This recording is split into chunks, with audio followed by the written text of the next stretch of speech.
Hello friends, today we will be discussing about the proportions of worm gear. So before the proportions, we have already discussed about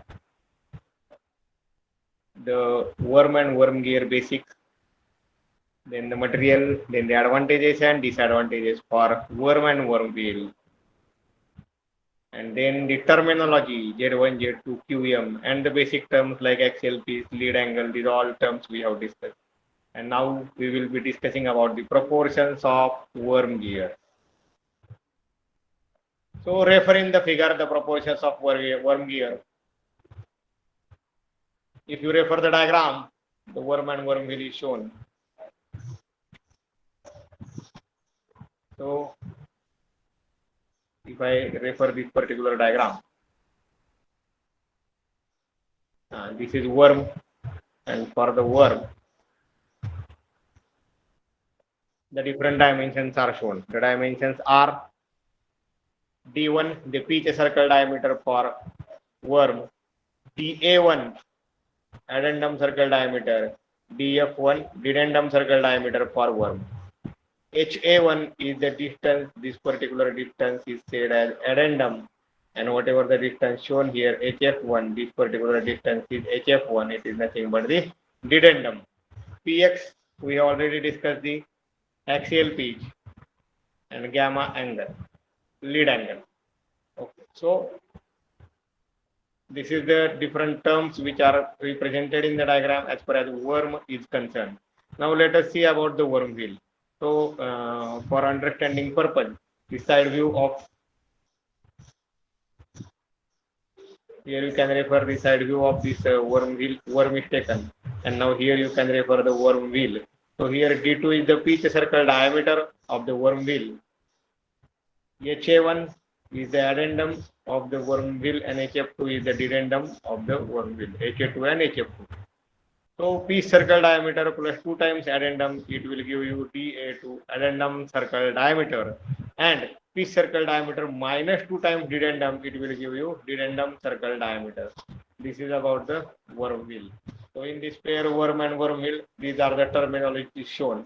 Now we will be discussing about the different formulas for HA1 and HF1, means addendum and dedendum for worm, pitch circle diameter for worm, addendum and dedendum circle diameters for worm, and all these things for worm wheel also.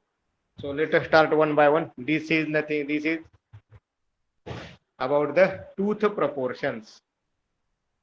So the basic dimensions of worm and worm wheel are as shown in the figure. We have already discussed what are the different dimensions that are represented in the diagram, and now HA1 is equal to M. So these are for worm.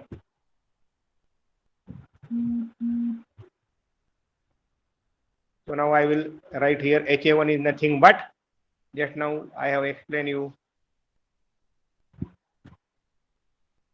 addendum. HA1 is equal to nothing but module. Then dedendum, HF1 is equal to 2.2 cos of gamma minus 1 into module, and C is nothing but the clearance. We already discussed all these terms. What is HA1, addendum, dedendum, and clearance for a gear. Where it is clear cut mentioned, HA1 addendum, HF1 dedendum, and C is the clearance. Now if we are having the addendum and dedendum, then we can easily calculate the addendum circle diameter and dedendum circle diameter.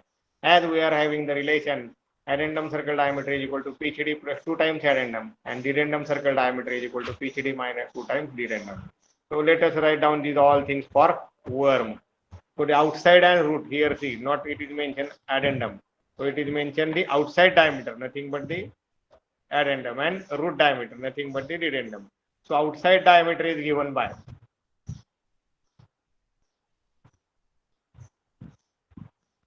outside diameter DA1 is equal to pitch circle diameter plus 2 times addendum.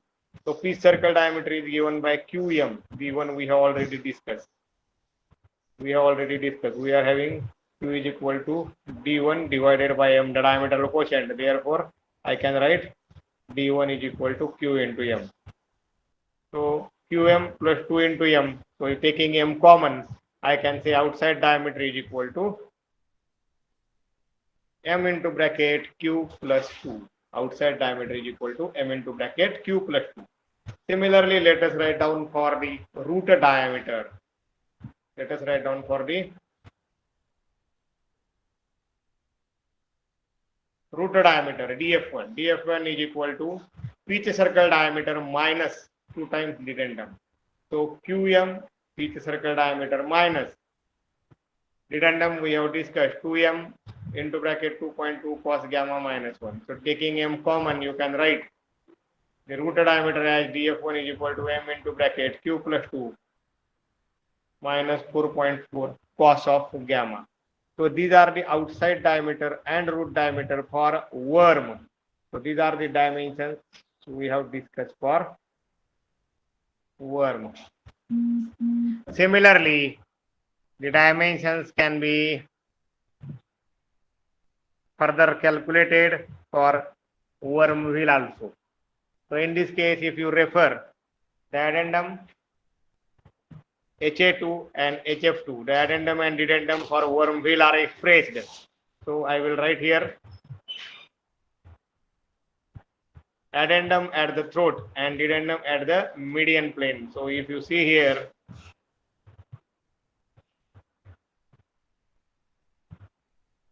so these are the lines for which it is explained, addendum at the throat and dedendum at the median plane. So it is expressed. So HA2, the addendum is m into bracket 2 cos gamma minus 1. These are the tooth proportions. So I will say here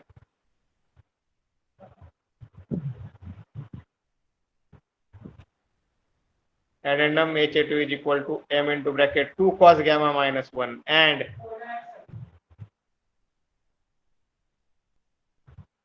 dedendum HF2 is equal to m into bracket 1 plus 0.2 cos of gamma. So these are the addendum and dedendum for worm wheel. So now if we are having the addendum and dedendum for worm wheel, we can easily calculate the different dimensions. So DA2, it is nothing but it is called as the throat diameter.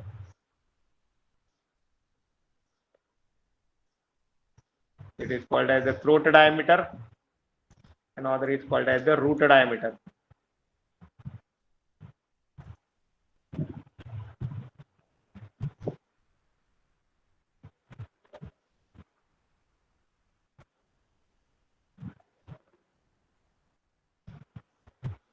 So throat diameter, it is equal to nothing but pitch circle diameter plus 2 times addendum. So pitch circle diameter for worm wheel is nothing but m into Z2 plus 2 times addendum m into bracket 2 cos gamma minus 1. So just to go for simplification, we will get the DA2, that root diameter is equal to m into bracket Z2 plus 4 cos gamma minus 2.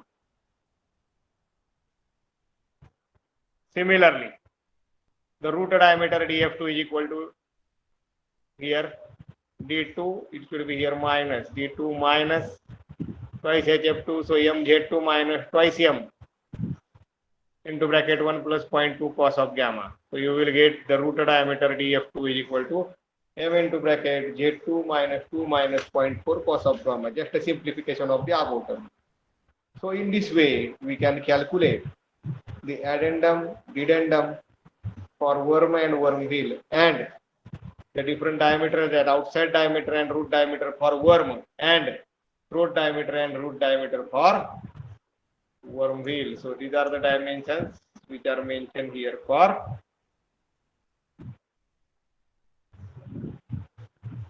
worm wheel. Okay, so let us proceed further.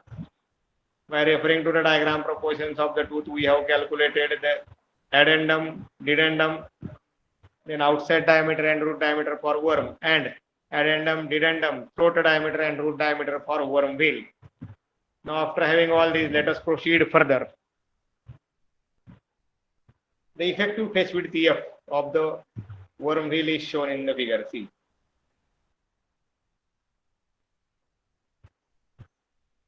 if you refer the diagram, in the diagram, the effective phase width F is shown. So if you see the F effective phase width, how it is obtained? It is obtained by drawing a tangent to each circle diameter. So if you refer to the diagram, it is a enlarged view. So you can say D1. So this is your pitch circle diameter, and at this point, a tangent is drawn, and that tangent is nothing but, if you refer the diagram, the tangent is nothing but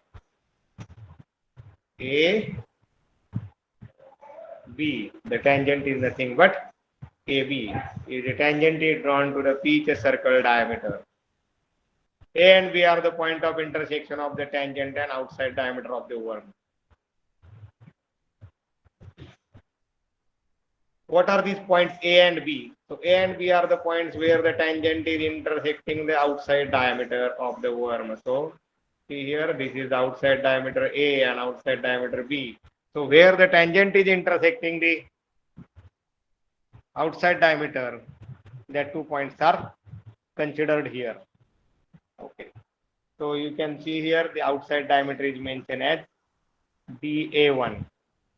Outside diameter is mentioned as DA1.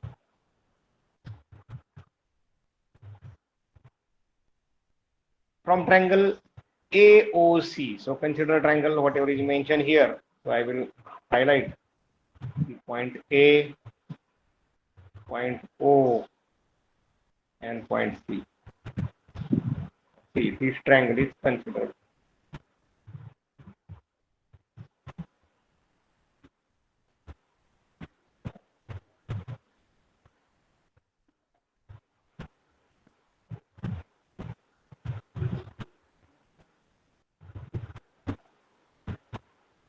So here AC square is equal to AO square minus OC square. So simple Pythagoras theorem is here. AC square is equal to AO minus OC square. AC is nothing but F divided by 2. So I will mention here AC is nothing but F divided by 2. AO is nothing but DA1. So see here AO, it is the outside diameter DA1. So I can say it is nothing but DA1 by 2, and OC is nothing but a pitch circle radius. So I will call it as D1 by 2. So F by 2 is equal to DA1 by 2 square minus D1 by 2 square. So if you refer and if you substitute the values, we are having value for DA1, we are having value for D1. So M into bracket Q plus 2 divided by 2 bracket square minus QM by 2 bracket square. So if you solve, you will get the F, I will call it as the face width.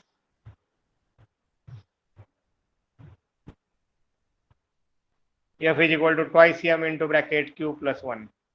Very important, this formula. F is equal to twice M into bracket Q plus 1. This is the face width. Okay. Now from triangle OZ1C. Now see here again, I will highlight.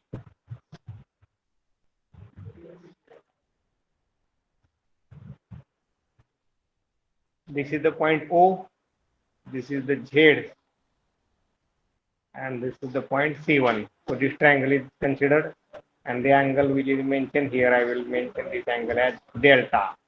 So sine of delta is equal to C1Z divided by OZ. So C1Z is nothing but again F by 2. C1Z is nothing but F by 2. And what is OZ?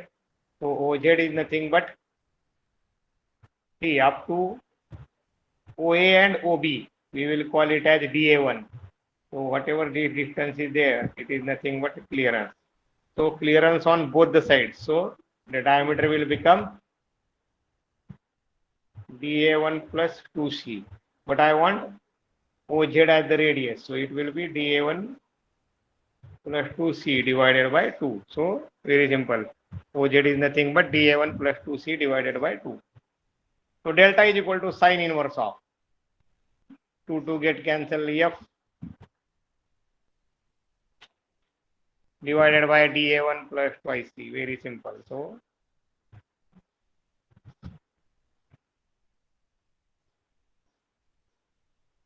this is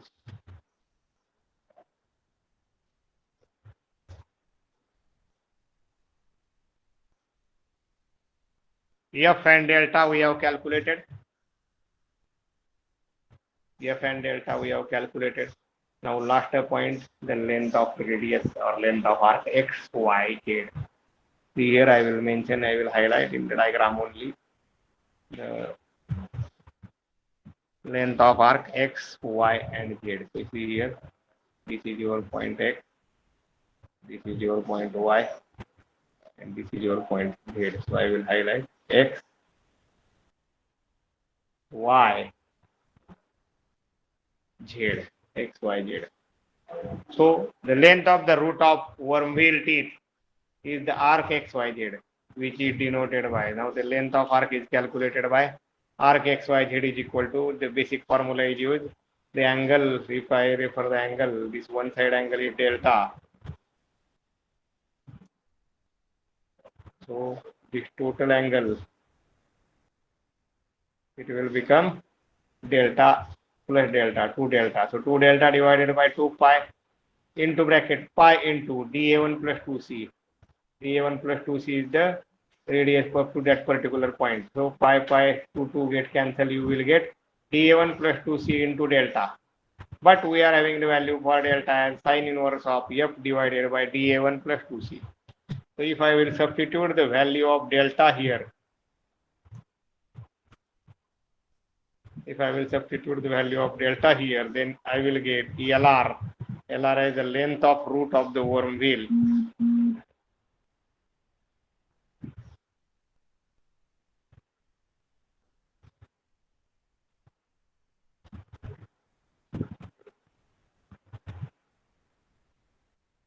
LR is equal to dA1 plus 2c sine inverse of. So this is your formula for LR, the length of root, length of arc. So in this way we can proceed. So here in this particular bit, the tooth proportions, we have discussed about the basic diagram, then we have calculated the addendum, dedendum, and clearance. And the addendum, or I can say the outside and root diameter for worm, then the throat and root diameter for worm wheel. Then we have discussed about the face width and then the angle delta. And finally we have calculated the length of arc, length of root by using the formula length of arc. Okay, so this is about tooth proportions. Let us proceed further about the force analysis. The force analysis of worm gear. So friends, I want to highlight here, we have discussed the force analysis of spur gear, helical gear, and bevel gear. There are different components like P, T, PA, PR, or many times PS, separating component, and it is further resolved into two. But we have not considered in any of the force analysis any component due to frictional forces. This is the first case, or worm wheel. In worm wheel we will discuss the frictional forces also, and we have to superimpose the frictional forces into main force analysis. Superimpose means what? If it is in the direction of the considered force, add it. If it is opposite to the direction of our force, subtract it. So this is the superimposing. Here we have to superimpose these frictional forces. So this is that's why this force analysis is somewhat different. So let us start the force analysis of worm gears. The analysis of three components of resultant root force between the meshing teeth of worm and worm wheel is based on the following assumptions. So there are assumptions. The worm is the driving element while the worm wheel is the driven element. So generally this is the case. The worm is the driving and worm wheel is the driven element. The worm has the right-handed threads and the worm rotates in anti-clockwise direction as shown in figure.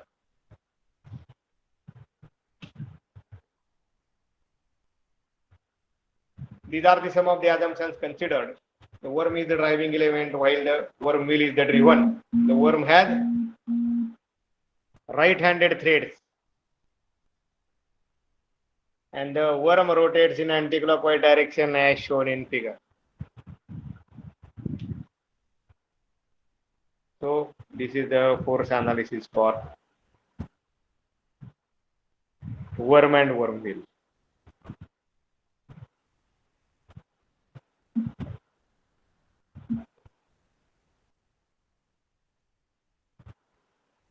The three components on the gear tooth force between the worm and worm wheel are as shown in figure. The suffix 1 is used for the worm and the suffix 2 is used for the worm wheel. So these are the worm components I will highlight in the diagram.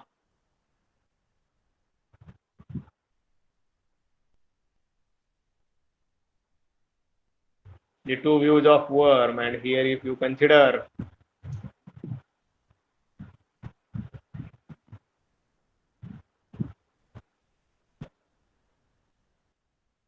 the worm wheel.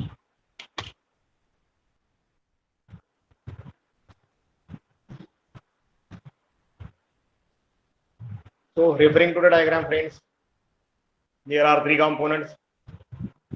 Now here 1 and 2 suffix are used. So P1A, P1T and P1R. So P1T is the tangential component. It is opposite to the direction of rotation and it is driving element. Therefore, P1T is in opposite direction as shown in the figure here. P1A axial component and P1R radial component for the worm. The radial component is always directed toward the center and the axial component is shown here, P1A. The similar components are P2. So if you refer the P2T, the tangential component is always in the direction of motion. I am highlighting here in the direction of motion. So this is your P2T. The P2R is radial component is directing toward the center and the P2A is the axial component.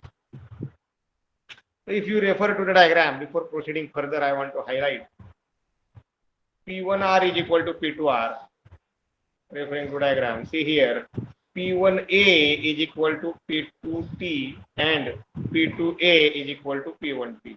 So try to disconnect these two equations. So once again, I will highlight P1R is equal to P2R, no problem by referring to the diagram. But here, in this case, your P2T will be equal to P1A if you take the opposite component, and your P2A will be equal to P1T. So in this way, the force analysis will be there. Let us proceed further for actual force analysis component and finding out the components of the force analysis. The components P2T, P2A and P2R acting on the worm wheel are defined in the similar way I have shown in the diagram. And the force acting on the worm wheel is equal and opposite reaction of the force acting on the worm. Force acting on the worm wheel is equal and opposite to force acting on the worm. Therefore, here only R is the same. P2R is equal to P1R. Otherwise, P2T is equal to P1A and P2A is equal to P1T. That's I have highlighted. So if you refer here, P1A is equal to P2T and P2T is equal to P1A. So what is mentioned here, refer P2A is equal to P1T. So this is the relation mentioned here. P2A is equal to P1T and P2T is equal to P1A or P1A is equal to P2T. So this is the relation mentioned. So this I have already explained.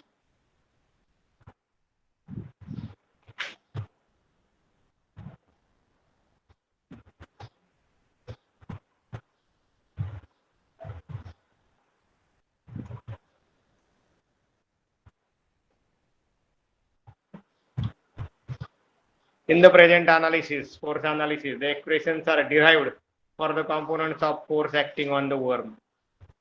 The expressions are derived for worm.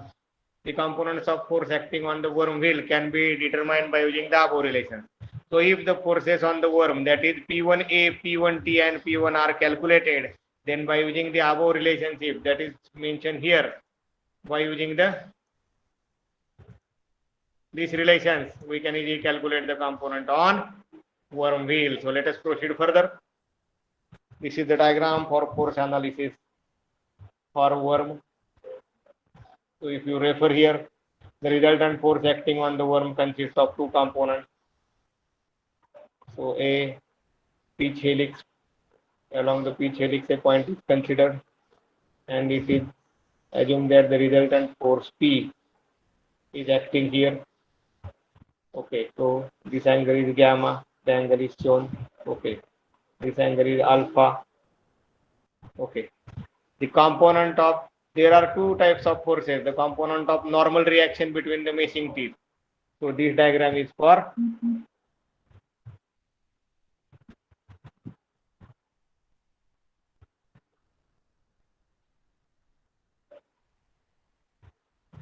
normal reaction between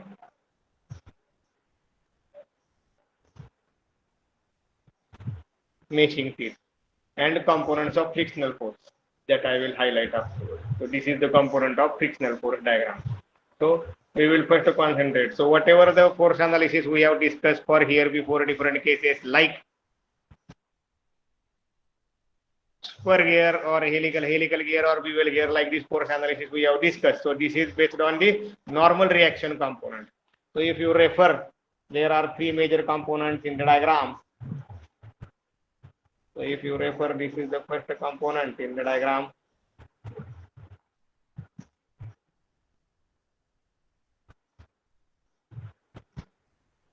So this is nothing but the axial component.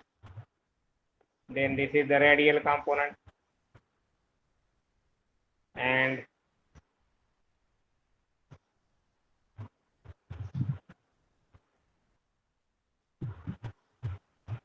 this is the tangential component. So these are the three components acting shown, the direction of motion is shown. And then this diagram is concerned. Then the Pn is the normal component. And whatever the diagram constructed, the two parts of the diagram are taken for analysis. So very first I will take A, B, C, D. See here what I am highlighting. Point A. So if you see, I am highlighting point A, point B, point C, and point D. So if you take this A, B, C, and D, and if I will construct, then it will be like this, whatever I have taken. So here A, B, C, D. This angle is alpha. This is PR. This is PN. And this is the resultant force P. Okay. Then if I consider the other EBAF, so I will consider EBF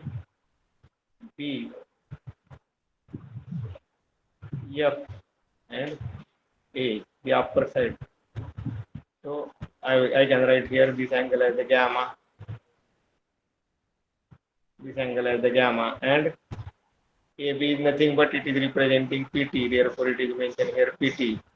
Then the below one in the between it is PN, and whatever AF it is nothing but representing PA. So like this the diagrams are diagram can be shown or it can be modified.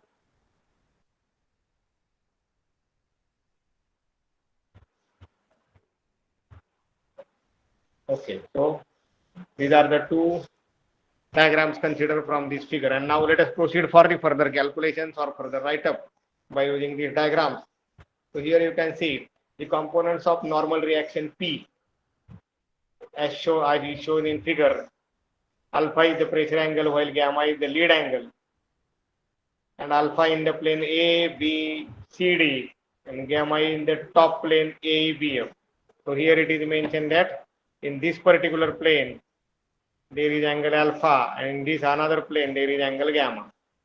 So by using this figure I can say cos of alpha is equal to, I will highlight here for your understanding purpose, cos of alpha is equal to Pn divided by P, therefore Pn is equal to P cos alpha. Here sin of alpha is equal to PR divided by P, therefore PR is equal to P sin alpha. Similarly, if the plane AABF is considered, in the first case ABCD is considered. So if the plane AABF is considered, So here you can highlight. Again, I will use the same relationships. Cos of alpha is equal to PA. This as PA means I can call this also as PA. So PA divided by PN. So it will give PA is equal to PN cos gamma. Sorry, not alpha.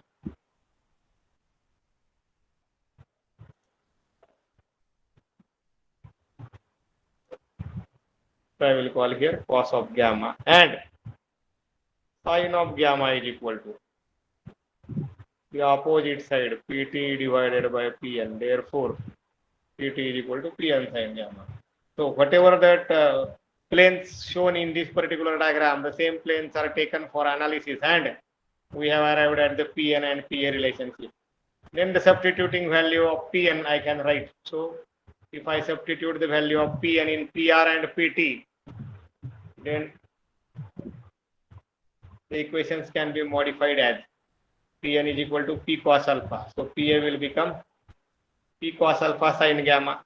Sorry, Pt will become. So if I will substitute the values here, so this is your Pt will become P cos alpha sin gamma. Pa will become P cos alpha cos gamma, and Pr is equal to P sin alpha. So Pr as it is, just substituting the value, we can say this Pn value I am highlighting. So this Pn value is substituted here, and what is the Pn value? P cos alpha. So your Pt will become, I will highlight here only, your Pt will become P cos alpha sin gamma, and Pa P cos alpha cos gamma. The same things are written here. Okay, then now this is based on the normal reaction. Now frictional force is significant in this case. The motion is due to sliding, and the frictional force is significant in case of worm gear due to sliding motion between the thread and the teeth of the worm wheel, as compared to rolling motion between pinion and gear or other gears. So in worm and worm wheel only we are considering, or we are saying that there is a sliding motion, and due to this sliding motion there is a friction, and we have to consider the frictional force. We have not considered this frictional force in any of the other case per helical or bevel gear. Due to sliding motion, we have to consider the frictional force. So now we will decide the component due to this frictional force, and whatever the component will be there, it will be superimposed to the others. So now see here, this is the direction of motion shown.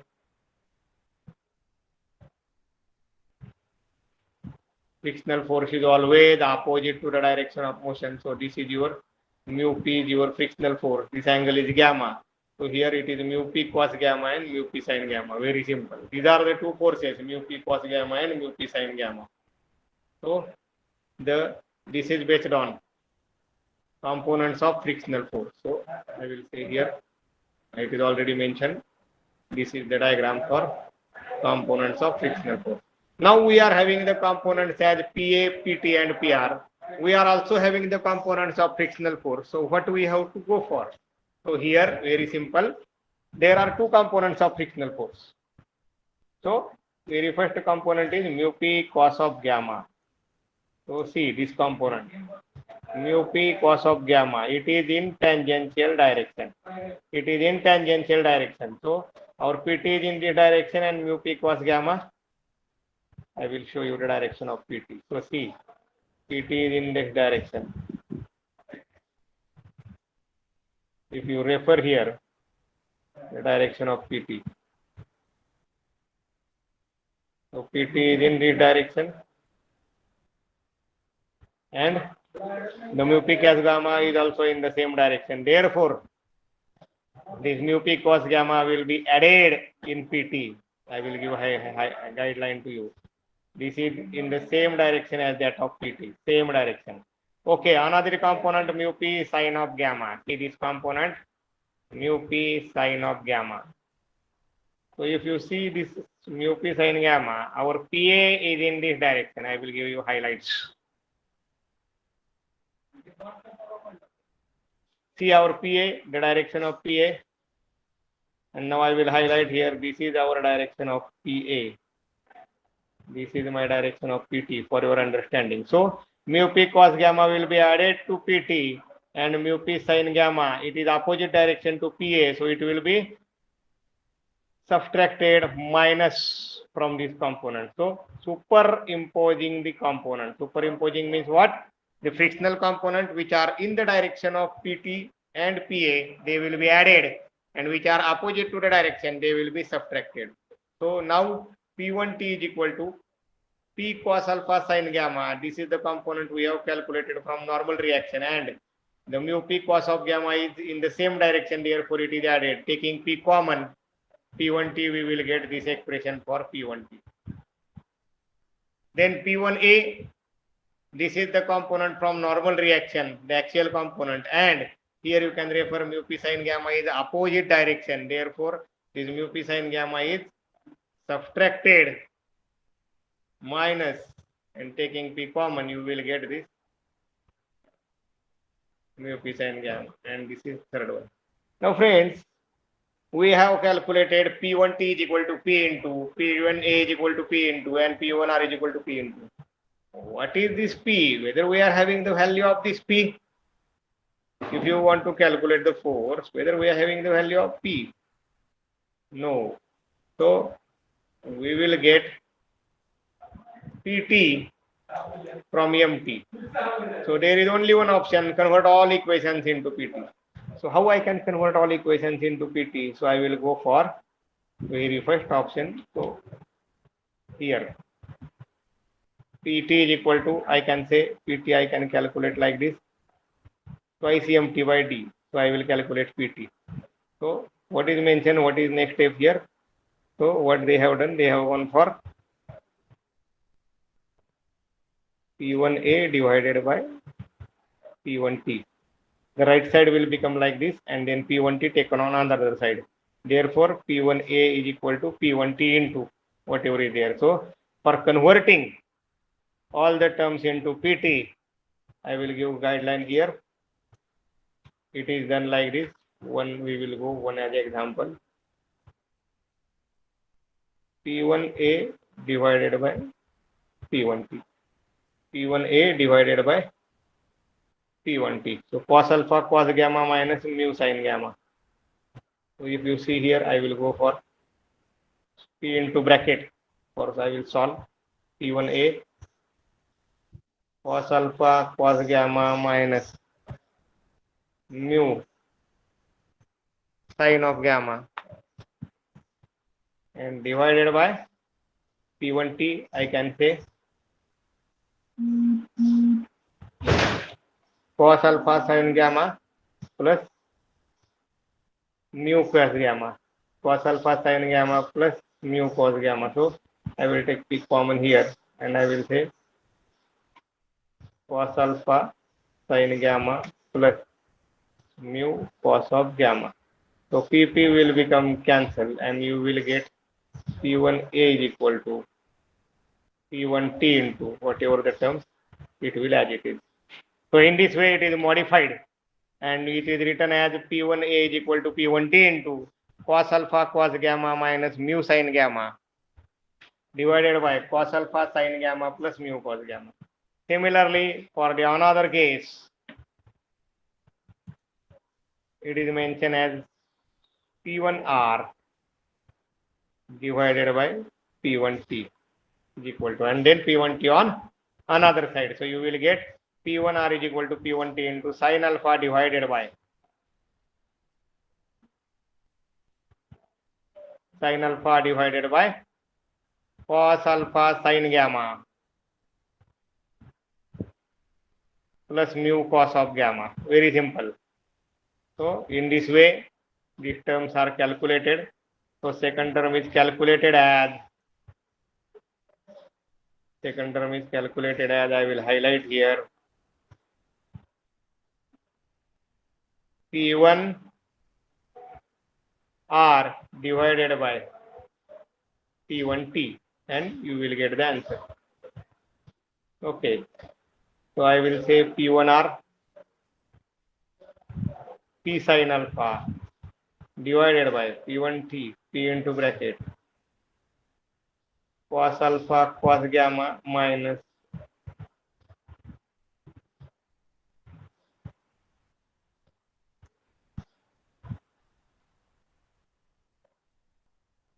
just substitute the value of P1T, P into bracket, cos alpha sin gamma plus mu cos of gamma. So PP will get cancelled. You will get P1R is equal to P1T into. The same expression is mentioned here. So how this expression arrived for understanding purpose, I have given you the idea. So here, this is the, I can say,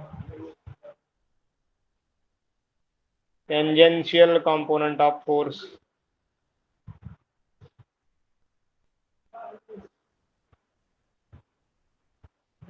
Axial component of force and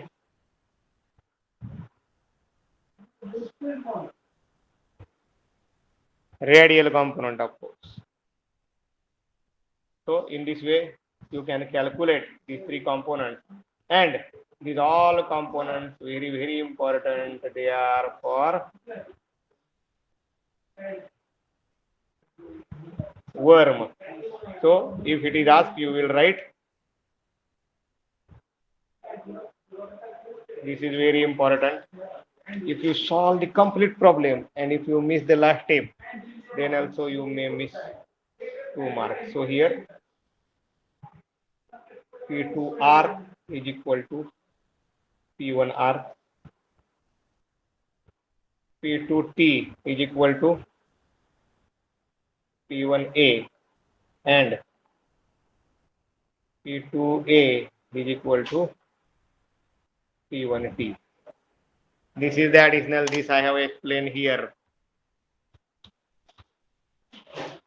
So P2T, P1A, P2A, P1T. Like this you have to mention, and then only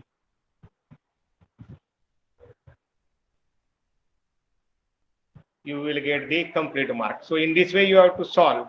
So you can calculate the P1T, P1A and P1R. These are the components of worm. And then you have to write the components of worm wheel just as the expression shown. So friends, we have discussed about the force analysis and the components in this particular force analysis.